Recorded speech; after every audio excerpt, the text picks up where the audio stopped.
I'd like to take a moment and talk about some best practices when it comes to creating calculated columns or adding new features within a dataset. So, as a best practice, table transformations and column calculations should ideally happen as close to the original data source as possible. Now, the reason behind this best practice is that when calculations happen at the source, you're able to use the original data source engine, like the SQL Server engine or the MySQL engine or Excel's workbook engine, and not rely on Power BI's engine to do these calculations. Basically, all of this boils down to optimizing Power BI reports for performance and speed. Here's a high level look at the different places where calculations should be made or added as part of a report development project. Ideally, new data features and columns are added as far upstream as possible, which means as close to the original data source as possible. And if that can't happen, then your next best option is to create calculated columns using the query editor, followed by the Power BI front end, and last in published reports or dashboards if that functionality exists.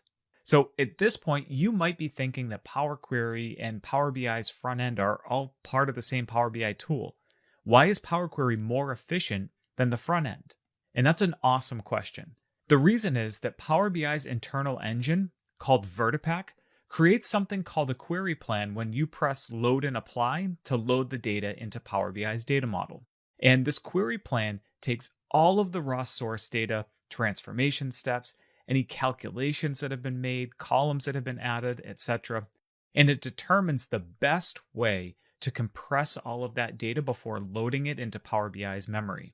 Remember that lecture on storage and connection modes, right? When you're using import mode, the data is loaded into Power BI and the Vertipack engine needs to create this highly optimized plan for fast and reliable performance.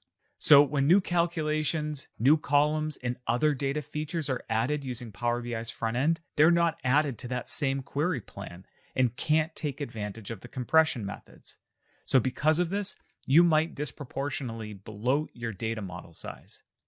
Now, there is a lot of nuance involved here, and it's generally outside the scope of this course, but just keep in mind that when possible, add columns at the source. If you can't, then try the query editor. If that doesn't work, then use the front-end tools in Power BI. One last call out here before we move on. This best practice isn't a strict requirement or rule, but it's really something that can significantly impact performance for very large or complex data models. And I totally understand that where you define calculation often depends on several factors like accessibility to data sources, complexity, business requirements, your own ability and level within Power BI. So basically, we'll be practicing different methods to create columns using both the query editor, like we've already done, and DAX, which is found in Power BI's front end.